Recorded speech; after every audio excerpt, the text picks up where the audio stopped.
Shout outs to the bosses at any of the places I go to eat, Wendy's, Burger King. Shout out to the bosses at Amazon Prime. Shout out to the bosses at UPS. Shout out to the bosses who work for the city, who work for US for Uspis. Shout out to the bosses, the managers, the supervisors. I myself want to be recognized as a dope ass leader. No, I mean, you're a boss either way. It's boss babe, or it's really like, what type of boss are you? But that's what, just call me a dope ass leader. Okay. A DAL. Call me a DAL. All right. A DAL. A doll. Call me a doll. A doll. Like like I'm from Long Island and I'm calling you a doll. You're such a doll. Oh, you're such a doll. A doll. All right. I'm going to take a note of that, and I will mix doll into the intro at some point.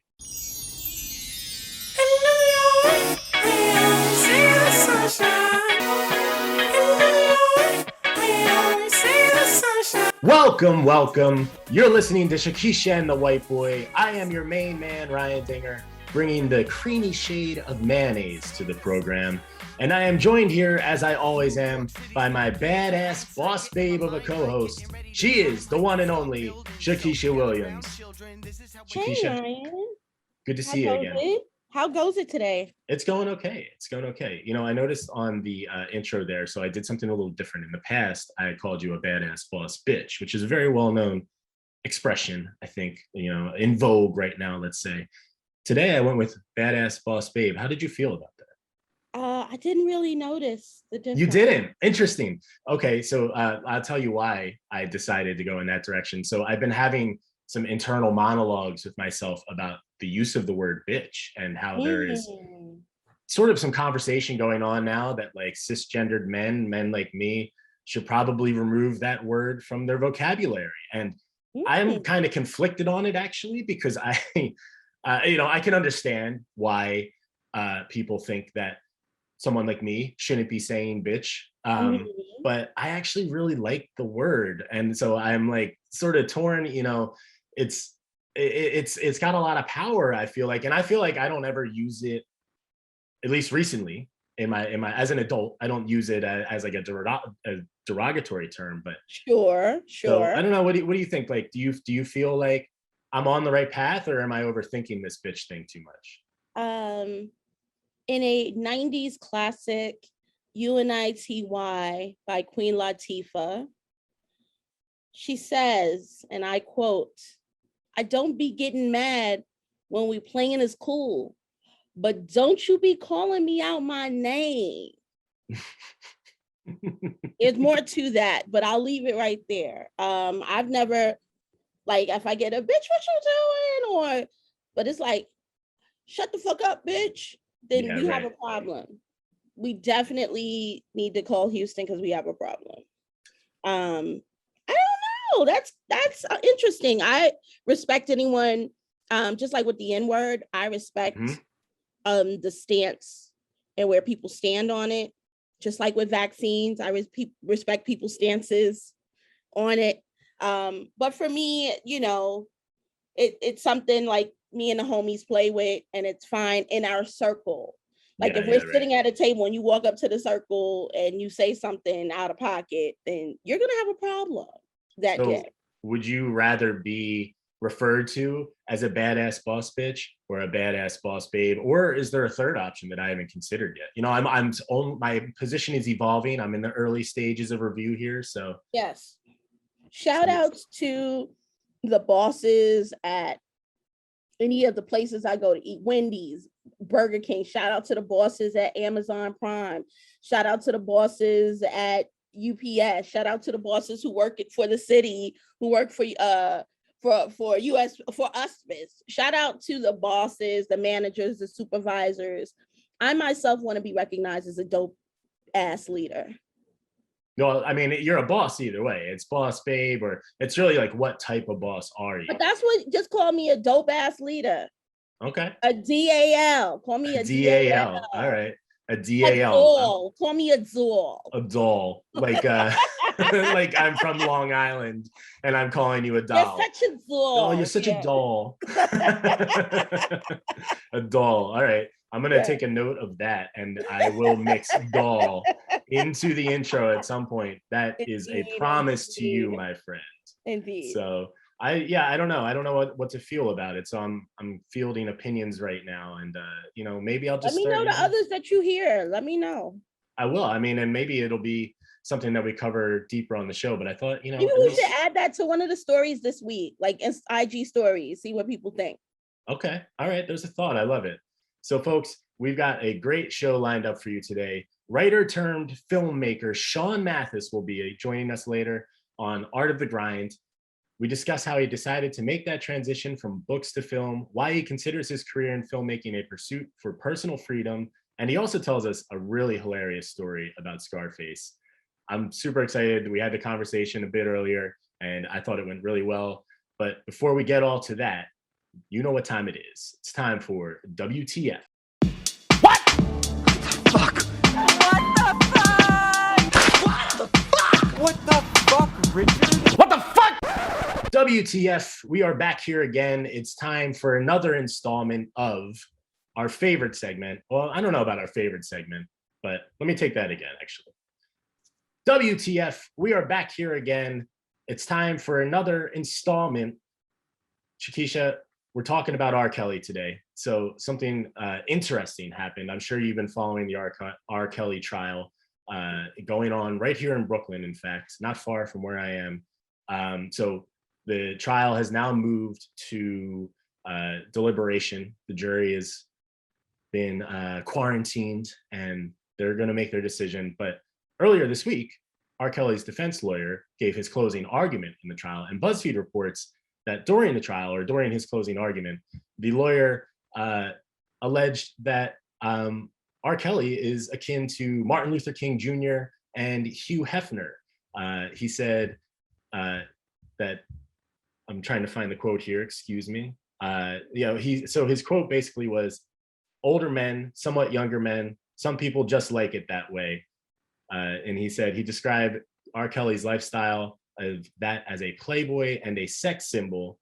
And this is a quote, Hugh Hefner, that was his life, not a crime. So the article from BuzzFeed actually said that the mention of MLK Jr., it's not clear what he was invoking when he mentioned his name, and that is not part of the quote in the story, but he did mention Martin Luther King Jr. and Hugh Hefner in his closing arguments. Shakesha, do you find that argument holds water? What do you think? Okay, so I agreed to this as a topic of discussion, and now my stomach hurts a little bit now that I think about hearing what was said. I just thought, I was like, ooh, nice topic of, oh God. Okay.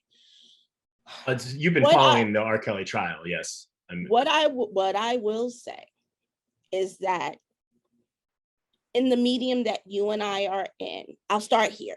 In the medium that you and I are in, it is a very important one. Had it not been for the I Survived R. Kelly series, I really truly believe we wouldn't be here. So shout out to filmmakers, journalists, people who care about other people who for years have been ringing the R. Kelly is a devil, is insidious, is a pedophile for decades, unrelentingly. So shout outs to our medium for what we do, and how we can make change happen. So I'll start with the positive. that our medium did something to make this happen. What I'll say about the attorney, I was thinking about the Law and Laws Theater. And I was watching like a 2020 something late last night, and thinking about how law is about theater. At the end of the day, I'm sure he had to go home and take a shower. I'm hoping he felt bad about comparing him to MLK. Hugh Hefner, I'm always playing devil's advocate. I could see where he was going with that, trying to say, Hugh Hefner always surrounded himself with younger women. Yeah. But the case that is in court now is not about women who willingly knew he had herpes and received it from him. It's not Mhm. from women who weren't held against their will over years at a time. It wasn't for women who, you know, told him what their age was and he didn't go, like, get away from me, see me when you're 18. No, it was these young girls who now are women and telling their story. So no, he was a little short-sighted on it, but again, law is theater. So he had to, you made me a pundit, damn it, with this. You made me a pundit. So I had to see both sides, because all I want to say is if there was my daughter, he would have been under the ground. I'm sorry. Yeah. And he has had so much money and so much fame. He needed to seek help a long time ago to fix whatever is broken on the inside of him. That's neither here nor there. He's hurt a lot of women. He's hurt a lot of families. And I'm hoping and praying that this time justice will be served, no matter what his lawyer said in closing. Yeah, I feel like it's a little bit of a desperation heave by the defense attorney, because the evidence has been pretty strong against R. Kelly, and at least in the court of public opinion, like you said, people have been sounding this alarm for decades now. You know, Dave Chappelle did bits about R. Kelly back in 2002 or whatever that was, when the Chappelle Show was on. You know, that was 20 years ago. So it's been a long time that people have been talking about these things that have happened. To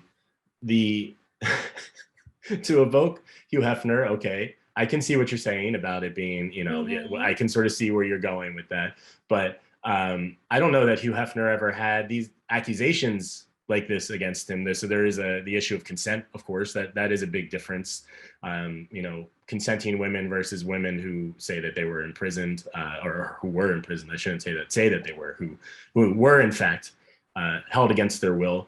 The Martin Luther King thing, I'm actually afraid to even speculate where he could be going with that, because I do have a thought. The only thing I can think of is him feeling, what's the word, persecuted. Yeah, I think there's a more sinister direction, actually. Yeah, well, so I didn't want to talk about this, but I'm going to say it. I know where you're going. I think the audience, in case people don't know what I'm referring to, there is a lot of character assassination that occurs, or that is attempted with Martin Luther King Jr., because, he is alleged to have been somewhat, let's say he had a freaky lifestyle in the bedroom, away from his work and activism. And that is something that has occurred throughout, where people will bring up, he did all this stuff with women, and he was an adulterer and all these things, as if, and often I didn't even want to mention it because it is so clearly the work of people who are trying to discredit all of the activism that he did, and all of the great work that he did, by saying, flattening him into, well, if he did these things, he can't be good at all. It's always that type of thing. So I didn't want to mention that, but I do feel that could be a direction where the attorney was going. And it's like, well, Martin Luther King was kind of a freak in the bedroom, and we still look at him as this great inspirational figure. Why not R. Kelly? Which is, I don't know if that's what the lawyer was trying to say, but that's what I take from it. And that is pretty low, I'll say. Definitely worthy of taking a shower when the day is over. I don't know what to make of this one. I really truly believe, I didn't hear if I did Robert testify? I'm not sure, actually. I haven't been following. I don't think he would make a good witness, because in interviews past and in other, him talking about it, he's not really he's not a great witness. No, he's super emotional, because he doesn't have the emotional intelligence to deal with it. So but go on. I'm sorry. No, I don't think that he did. And I think I think you're right, probably for that reason. I think it was maybe 2020, actually, or he did some ABC interview where he was memed into oblivion. Yeah, exactly. Yeah, where nobody took him seriously. The content that came out of that from the internet was just straight meme, like making fun of him completely.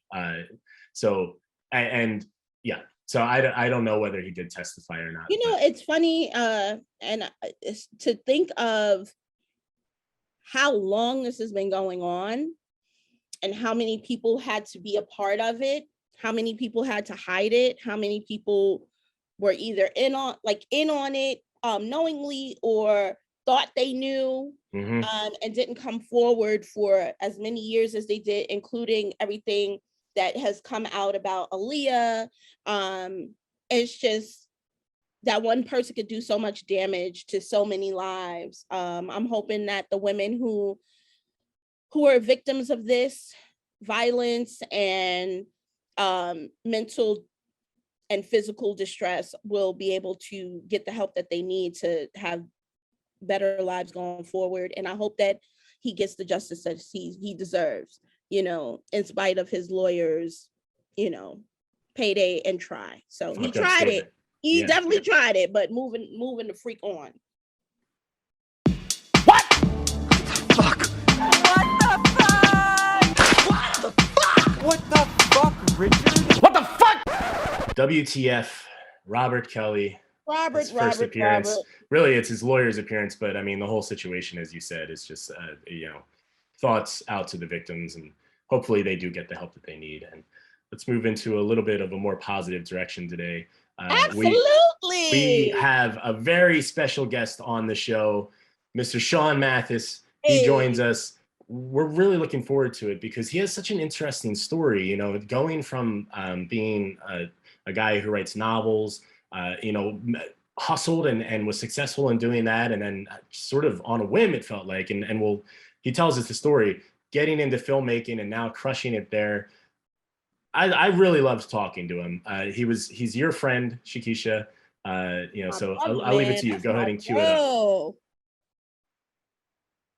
Yeah, you want me to go ahead and I was gonna say, yeah, go ahead and cue it up. Tell us a little bit about Shaun, and then we'll jump in. I've known Shaun since 2011. He's a writer, filmmaker.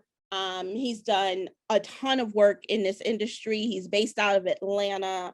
He's smart. He is funny. He has an eye for this industry like no other. I was proud to have him work with me on Curvy Girls Rock. And waiting for the phone call for me to be on his project. That's for you, Shaun, because I know you listening. But yeah, he's like the dopest individual. And yeah, let's get into it. Shaun Mathis Show!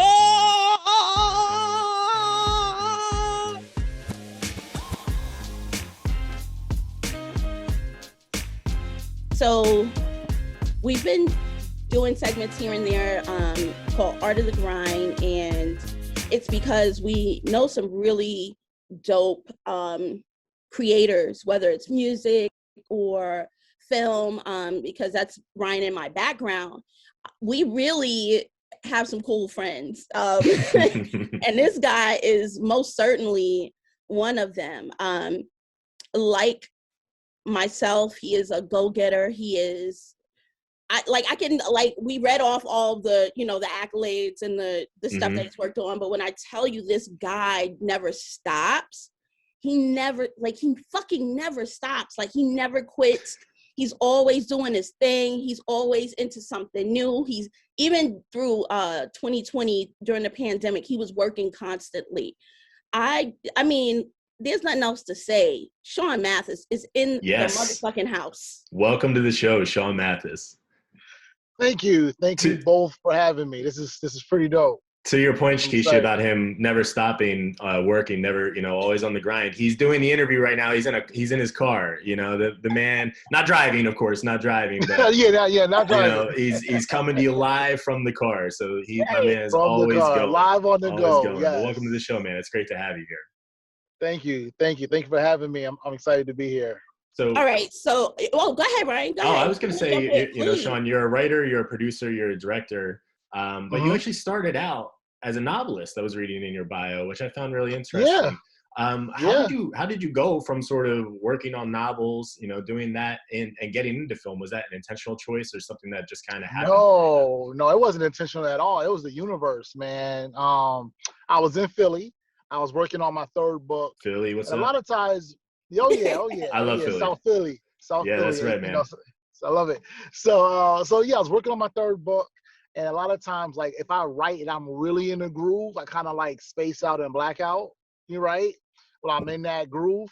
So when I would come, the first time it happened, I didn't know that it was happening. So I came to, and it was like in like a broken script format. And I had never written a script before. I had seen them, but I was like, what the fuck is this? Like what happened, right?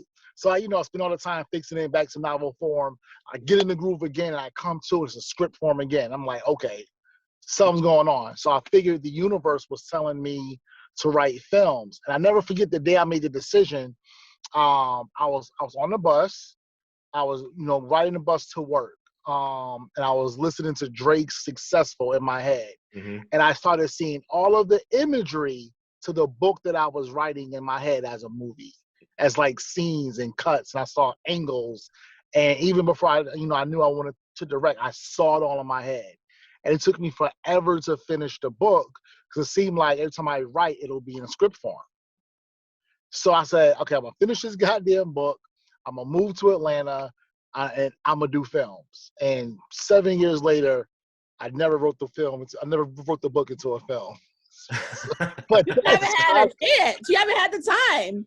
Like, nah, it's like, so, but that's what it was. It was like super organic, man. It was just listening to the universe. You know what I'm saying? Some people might say it's God or, whatever you believe, but it's an outside force that drew me there, and I chose to listen to it, Yeah, it's really interesting. Shakesha, you had something you wanted to say. No, like it was how'd you get started? So same way. But at 100%, like following that inkling, did you have any fear behind it? Were there any stumbles? No. Yeah. I had no fear, and I got to give that to two people, 50 Cent and Robert Greene. Around that time, a book had just came out by 50 Cent and Robert Greene called The 50th Law, right? And I'm reading that book, and 50 had said something in that book that I'm paraphrasing, but I never forget it.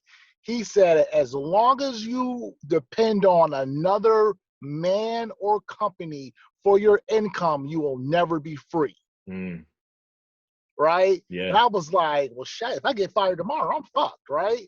So it was like, so after like reading that and it hit me, yeah, me moving to Atlanta was like no fear because now it's all on me. And if I was super successful in my company. I was the youngest store manager at 20 years old, right? I was running 2 stores in Philly, and I was a district manager in training at 24, right? So I was like, if I could go hard for these motherfuckers, I can go hard for me.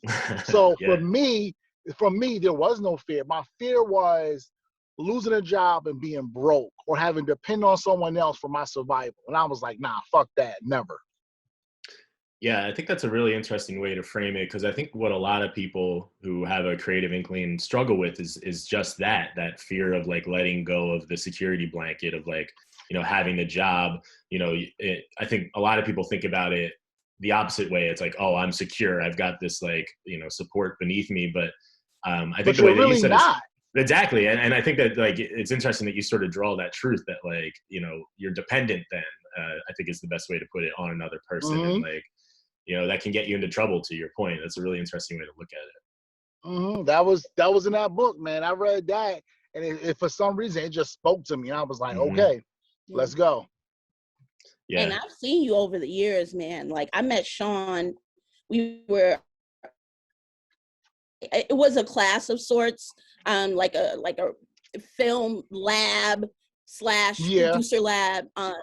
And even back then, man, you were like on top of it, self-assured, cocky, which got on my fucking nerves. You drove me fucking crazy. Like he would come in with like a bonnet, like on a Saturday. He never wore like sunglasses, but he give you that sunglasses Starbucks and then sit in the back of the class to just, observe and sit. And I was like, he is so fucking cocky. But what's crazy is I can say the same shit about Ryan. His soapbox, Ryan always has an opinion, and that shit drove me crazy. I'm like, dude, like, man, can you shut up? Nobody want to hear it. But those are the people you click y'all with. are my besties. Like, y'all are my best friends. It's crazy. Yeah. Now we're all on a Zoom call together. Exactly. We're doing a podcast together now, Shakesha. We're forever linked. Like, on the internet, you're never going to be extracted from us now. Like, that's it. Like, once it's online, it's forever. So we had the last laugh, I think, is the point. Yeah, definitely. Exactly. I mean, I guess for me though, I always was a little bit like I when I did it, I was all in, but it took time for me to get to the place of being all in. You know what I mean? Like, I did a lot of plan B shit. As opposed to me just jumping in on plan A as 100% hard. I always was like, okay, so what I'm going to do is I'm going to work this job.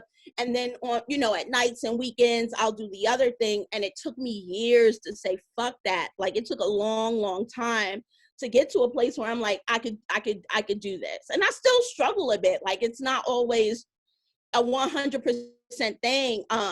And I think once I finally get over that one hurdle, it'll be ridiculous. But I've had some amazing things happen, and a lot of them happen with Shaun. Like, Shaun came up to New York and did Curvy Girls with me. So with this long career, like, I don't want to belabor our friendship. Like, I don't want to be like what is it, like Johnny Carson? Like, yeah, we used to hang out in Las Vegas together. No, I don't want to do that. I want to talk about you. I want to talk about you. Like, in your career, you've had you worked with some really dope names in the business, and you've had some really cool and interesting movies that you worked on. What is, like, your favorite memory from these past few years? My favorite memory for the past few years was 2018. What's this year? 2021, 2019. I worked on a film called Prodigal, now streaming on BET Plus, and I was the first assistant director, and it got moved up to like unofficial director. But my favorite memory was on set was, I think we were like 2 days out from finishing. We're shooting at this weird ass house that got like farm animals like in the front yard and everywhere. It was weird, right? We're upstairs, we're shooting this scene. It's like Clifton Powell, it's Scarface, it's this action scene, and it's crying and it's guns and stuff, right? And then Scarface says, "Hey, Shaun, I gotta run, I gotta go to the bathroom." All right, cool. Go downstairs, we'll reset or whatever. 5 minutes later, Scarface comes back upstairs, he taps me on the shoulder, he says, "Shaun." I said, "What's up?" And he goes, "There's a goat in the tub." I'm thinking that's like Houston code for some shit. Yeah, I don't know. Like, that's definitely code. Yeah. I'm like, what do you mean there's a goat in the tub? He said, "Shaun," he said, "there's a goat in the motherfucking tub." I said, okay. He said, "But the tub is by the toilet." And I'm kind of long, so I don't want the goat to bite my shit off. Oh man, crack me the fuck up. Crack me the fuck up. That was like my best. That's like my best memory. Because like I'm sitting here with Scarface, the legendary Scarface. First of all, and he's like, "There's a goat in the main tub." dudes from Ghetto Boys, like that's like my favorite group of all time. Like, oh my god. Like I'm sitting here with this legend talking about there's a goat in the tub and he can't take a piss. Hilarious. So what did you tell him? I was like, I said, no, I just said, stand back from the tub. It ain't right. Like, what do you want me to do? Like, aim, baby, aim. I don't direct animals. Like, what do you want me to do? I'm like, bro, you better stand back and aim. Like, yeah, like, you gotta just position yourself a little bit, use the rest of your body to block. Right, but it was like in my mind, like, in what world did I think I would be here right now? Yeah, right? Yeah. Right. Like, I'm literally yelling at Clifton Powell in one scene, and I'm trying to talk Scarface into taking a piss in the next minute. It's like only in our business can we do shit like that, right? It's like it's crazy. Yeah. So that was my favorite memory. I had a 2 Chainz memory that was number one until that one. But yeah, that's been my favorite memory so far. Oh my God. That's a pretty good one for sure. So I think what Yeah. was looking at your bio was most interesting is like you definitely have credits across all three: writer, producer, director. You do it all. I feel like I want to ask you, like, what do you think is the hardest thing about doing each of those jobs, and like what's the same about doing all of them? Like, are there any skills that you feel like you need to apply across all three? What's hardest? So I try not to do all three on the same project. Okay.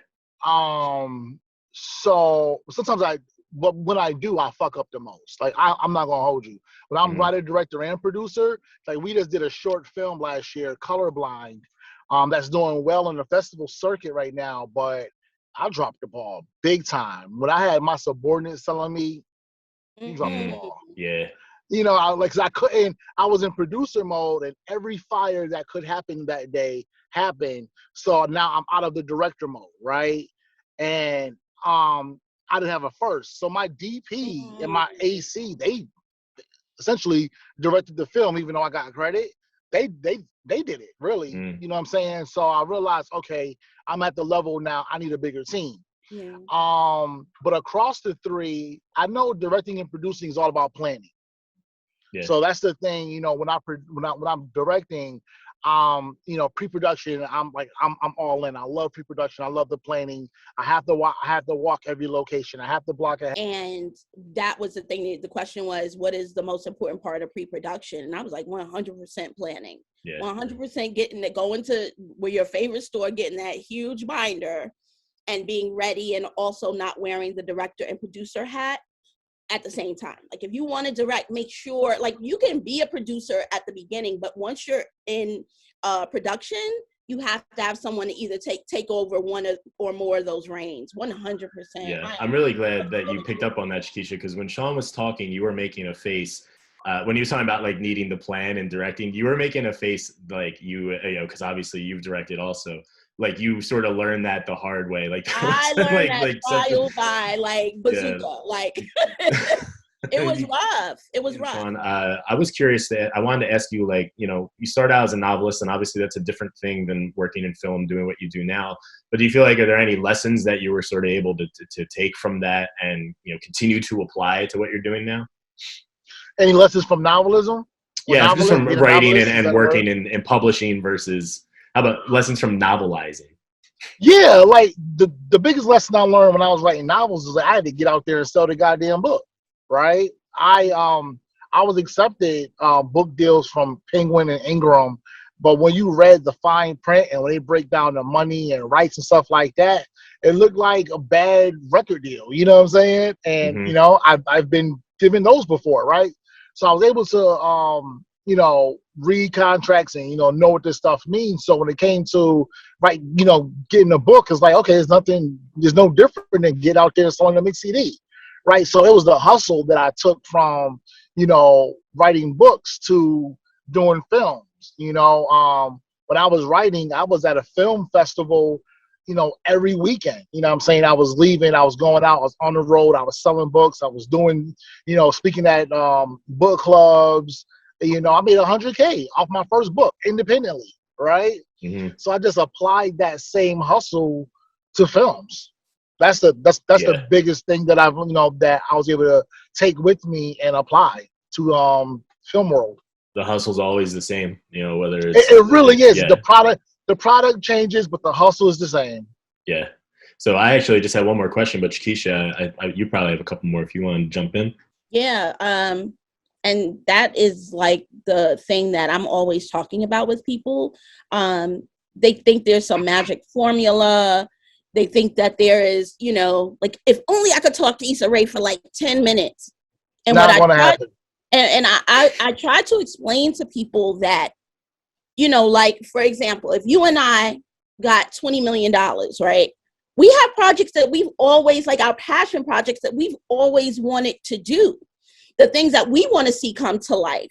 And, you know, you might talk to a group, you might, you know, spend your time at different events, having conversations or sit on panels. But at the end of the day, you have, I don't even call it an agenda, but you have stuff that you want to do as a creative. And now you have the opportunity, like you can't get mad at Issa or Lena or Regina or Ava, because what they did is they capitalized their success and they begin to do the things that they always wanted to do. The one, you know, Right. whether working with someone else and letting their project, whatever it is, it's all about, you know, the hustle and the grind. So stop worrying about looking up and look left to right, because you never know who out of your peer group has that kind of fortitude and that kind of focus and drive that's going to get them to the next level. So yeah, Shaun is definitely one to watch, y'all. Like, he's definitely one to watch. When I tell you, of my friend group, he was the first one to get his stuff on Amazon Prime,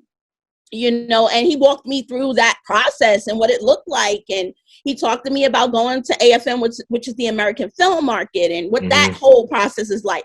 So like sharing that, I'm a doer. So I that's $100 million for me, as opposed to you know, saying, here, Shakesha, here, I want you to, like, you don't have to, like, people who win, you never have to lift them up. You give them the formula and you're like, bet on it.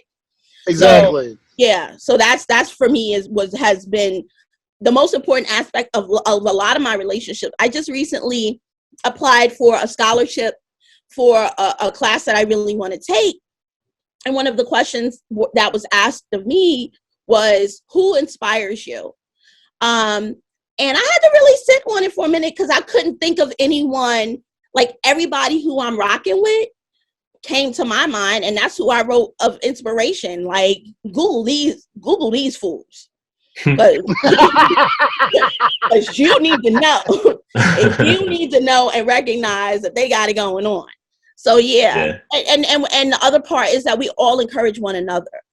Yes, that's big. It's not like, and we don't do it on some like for the gram. We literally go into DMs like, yo, bruh, love you. I see you. Like, we do that a lot. So that's the other part of growing. You choked your boy up the other day. You know, I told you, like, it was funny. I was stressing out and I opened up my DMs and Keisha had some words. I'm like, he does it every time. She just knows. She know your boy need the words. Like, because like I don't get that from anyone but Keisha. Me and Keisha can go weeks without talking, but she'll hit me at the right time and be like, yo, that's how I know. That's how I know we're in sync. That's how I know, you know, I'm supposed to have her in my life. Yeah. And it just be right on time. Yeah, had your boy a little choked up, you know? It's totally a skill that it's like a sixth sense that she has. I mean, in fact, like the whole reason this podcast, the whole reason the podcast happened was because of an instance like that, where like Shakesha came and hit me right at a time where we had been talking about the idea, and like I was riding into work on the subway and like thinking about it again. And literally that morning, like Shakesha hit me like, hey, you know, I was thinking about the podcast we talked about. And like literally she's like, she has that like sixth sense of like knowing when to sort of just like hit you with that thing when you need it to sort of, to, you know, make the domino fall. And then it's like from there it just goes, you know? You know what someone said to me last night before they jumped off of the room I was in? They said, they called me a film doula. But I always call myself a spiritual midwife, because I've always found that this kind of thing happens. People say, you know what, you said something and it was crazy, and I really appreciate that, because now that's what I've been given. But I want to ask, and this is for you too, Ryan. I'm going to let Shaun start. What is the one thing for this next, like, I'm going to just say, you know, between 20 and 23, 21, 23, what is that one thing that if it happened, you're like going to Ibiza with the bottles, with the bottle rockets and the dancing girls, and you know, like, I made it. What is the one thing you would want to happen in the next like 3 years that you know, like, oh shit?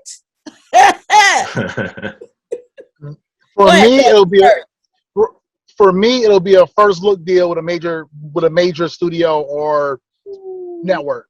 I want a first look deal. You know, that's it. Like, that's like, I get a first look deal, it's going down. That's a great one. A trip to Ibiza immediately, I think, after that sounds like a great idea. Like, immediately. I'm taking all my friends. Sign the papers, go to the airport. It's like, soon as the check clear, we out. I'm like, hey, Keish, Tamika, let go. You know what I'm saying? Like, for Word up. real. And we gonna party and plan out the first 5 projects in the club, yelling over the music. Watch.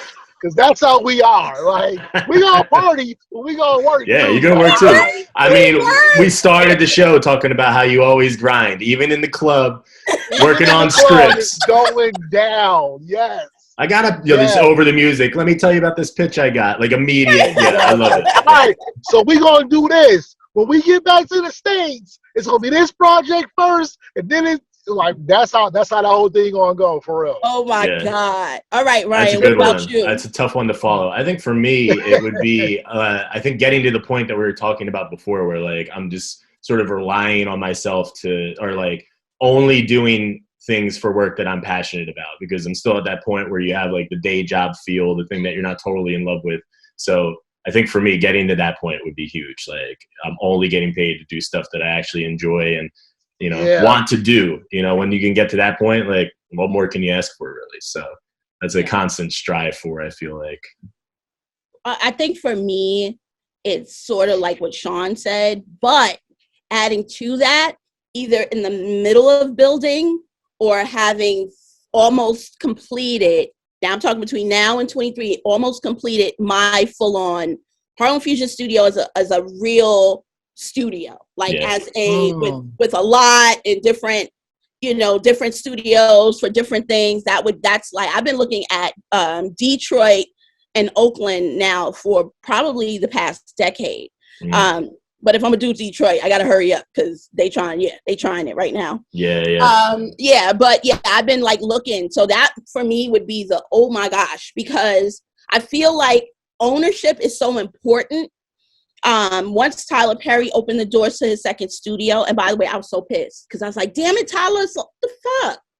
Are you got the second one already? Can a bitch get one before you open up a second? God damn. But at the same time, that doesn't mean that is not still, the path for me. Yeah. I'm a writer, but I always want other people to win too. Like I want to write, but I also want other writers to come in and bring their stuff, and even have like programs where, once a year we have like a team of writers from like the hood come in and do stuff that they probably couldn't afford any other way. So that's how I know that's me at the Maldives. That's me going to the Maldives. Like, man, when I get back, the studio is gone, right? We good, right? Okay, I'll see y'all in a minute. Right. I like it. Yeah, Maldives would be nice too. I'll take either one. I mean, right. Let me know.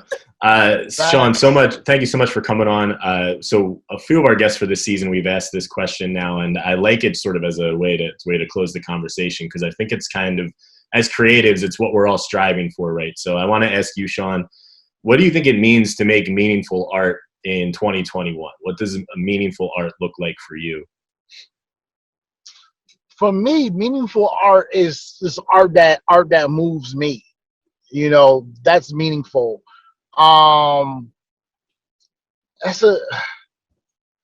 does it mean to make meaningful art? I mean, like the stuff that stands the test of time is the stuff that spoke to either a generation or a community, right?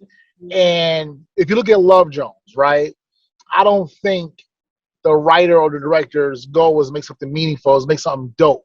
But the intention there was to provide a lens with, from our community's view, and because it resonates, that's meaningful, right? So for me in 2021, it's like I have to provide that same lens from my community's view. You know what I'm saying? And it's like, well, what lens is that? Because I come from the hood, right? And now I live a life that's nowhere near the hood, right? Yeah. So what's that? So I had to decide, like, what's that lens that I want to show my art through? You know what I'm saying? So, I chose the latter. I I consider myself middle class, I guess, even though I don't qualify for a stimulus. I chose, Black man educated or Black person educated, middle class in America. What does that lens look like? Yeah. What is important to us? What are our fears? how do we see ourselves, and trying to be that change that we've been asking for. So I did a film called Colorblind last year, and it's about a cop that kills a black kid, right? But the twist was I'm giving away for those that haven't seen it, but the twist was that kid was that white cop's stepson. And because he had a racist partner, he let his comments not even recognize his own son at night, right? And it's like, with a story like that, if I'm trying to be the change that I want to see, is I want people to see that we are all closer to each other than we think we are. Yeah. And that was the basis of that film, not to show more trauma of a black man getting killed by police. No, look at that lens. Yeah. You know what I'm saying? I have white friends or non-black friends in Connecticut that are cops. What if that was my kid? You know what I'm saying? Yeah. So I'm looking at that. I'm looking at making art like that. I have another film that's coming out this summer called Touchscreen. Right, we're big on technology, right? And I'm on Instagram all the time, whatever. But I see, all these challenges and all the distractions that African Americans just run to. And in my mind, I'm like, technology for us, since we're not where we are as a people, we're not where we are socially, financially, why the fuck are we using technology for fun and not for, the betterment of us? So I wanted to make a film to show the dangers of technology, right? On some Black Mirror type ish. So those are to make a long story short, that's what making meaningful content in 2021 means to me is telling our stories and showing us from a specific lens, you know? I think that was a long it was a great answer though. And I was going to say, what you were saying about wanting to sort of you come from the hood, but sort of focusing more on where you are now, I thought was a really interesting point, because for me, and we talked about this on the show before, Shakesha, but I'm from, white suburbia. So growing up, the media that I was exposed to, that I saw, Black men were so closely associated with the hood that it's like, I almost want to see stuff like what you're talking about more, because it helps sort of broaden my view of a culture that I didn't. Absolutely. Now you can say okay, now I can see in the media examples of there are suburban Black men. Of course there. I mean, it seems silly to say out loud, but it's like we haven't really gotten that in the media until maybe the last 10 years or so. It was always Black man in the hood before that. So I think it's a really interesting way to sort of shift the perspective of people outside of the community, how they sort of see Black men or Black people in America. It's insane because when you think about indies, right? And people always talk about Hollywood. Hollywood is more now a concept than it is Hollywood. It, like the big studio system. It's changed quite a bit. Debate has been, what do we have to do to get to Hollywood? And I'm just just make your stuff. Make your stuff. Make your stuff. Make what you want to see. Yeah. Yeah, it sounds, and I feel like people go well, yeah, but it's not that easy. And you're like, no, but that's really it. No, just but do it really is. But the thing, when people say that it's not easy, that's because they want to fly before they crawl. Yeah. Not run and jump. Point. They want to fly before they crawl. Keisha, and I can speak because we started out almost together. Keisha and I crawled. Yeah. We crawled first, and we were happy crawling, right? So when we started standing up and walking and run, there was a process, but we didn't rush that process. We actually enjoyed that process. Keish flew me to New York. I slept on her sofa with my CPAP machine hooked up to my nose, and I was happy. Yeah. I'm shooting in New York. My friend's doing this project. She called me. That's that process. So for people who say that it's not that easy, it's because they want to fly first. It's nah. Yeah, that's totally that's fair, not man. how that works. You have to go through the process and enjoy every minute of that process, because those are the stuff that you remember. Yeah, that's the stuff that builds you. Keisha and I didn't see eye to eye the whole time, but we worked through that shit, right? She had a vision. I had to respect that vision. There was some stuff that I would have did differently, but that's part of the process of working with other people, working together. She entrusted me in a certain role, right? So she took my advice in that role. But when I stepped out, and that's okay. That's all part of the process. If people think because someone disagrees with you, they're a hater or you can't work with them. No, this shit is not hard. We make it hard. Just crawl and enjoy that process, man. For real. Woo! Yeah, that's a word right there for somebody who's not. So I'm saying, Shaun Mathis. Go ahead, Shakesha. Reverend Mathis, you mean? Reverend Mathis, exactly right. Exactly right. I have been called Black Jesus a time or two, Oh, I see it. So closer to the actual Jesus then, yeah. Yes. Shaun Mathis, it's been enlightening. It's been inspiring. Thank you so much for coming on, taking the time. From your car, you're always working. You're always on the go. It's symbolic, I feel like, of just the effort that you put into it. But it's been awesome talking. Thank you so much. Yeah. You too, Ryan. I appreciate y'all. Catch this man. He has a writing class. Whenever you see him on Instagram, he is filmmaker Shaun Mathis. Join the writers group because it is profoundly life-changing, profoundly growing for writers and people interested in the film industry. It's all levels. Don't feel like, no, I can't. No, it's amazing. It's an amazing experience. Appreciate it. Yeah, we've had a lot of success. Thank you, man. Thanks a lot, y'all. That's all for another episode of SATWB. Thank you so much to you, dear listener, for spending some time with us. And thank you so much to Shaun Mathis for being on the show. That was an awesome conversation. Shakesha, anything you'd like to share before we send the fine listener on their way? Yeah, it's always dope to be in your presence. Always dope to work with you. I am very blessed to have you as a partner on SATW because it could have been any white boy, but it was you. Any white boy. That's right. This has been such a the second half of this episode has been so much just sharing love and positivity. We did that with Shaun. We're doing it now. And you know what? I feel blessed to have you as a partner. How about that? To ride your coattails, as it were. And that's my plan. I saw you from afar and I was like, she's going to be a star and I'm going to be there hanging on, getting those checks, baby. And we're going to do this, bro. We're going to do this. But thanks to our listeners who keep us motivated. Oh, yeah. Shout out to you all. Always love to the listeners. Always love. A special shout out to our guy, Berberock, the man who produced our theme song. You can find more of his music at brbrck.com. He's going to be on an upcoming episode. We interviewed him as well. And he's actually going to be he's going to be the first guest to appear twice. So that's going to be awesome. A quick reminder. Yeah, it's going to be great. A quick reminder that if you have a question or a topic you'd like us to address on the show, please don't hesitate to send it our way at shakeshaandthewhiteboy@gmail.com. Or you can even send us a DM or on our socials, which of course are Instagram, Facebook, and Twitter. We're on YouTube. You can see this episode as well as all of our episodes right there.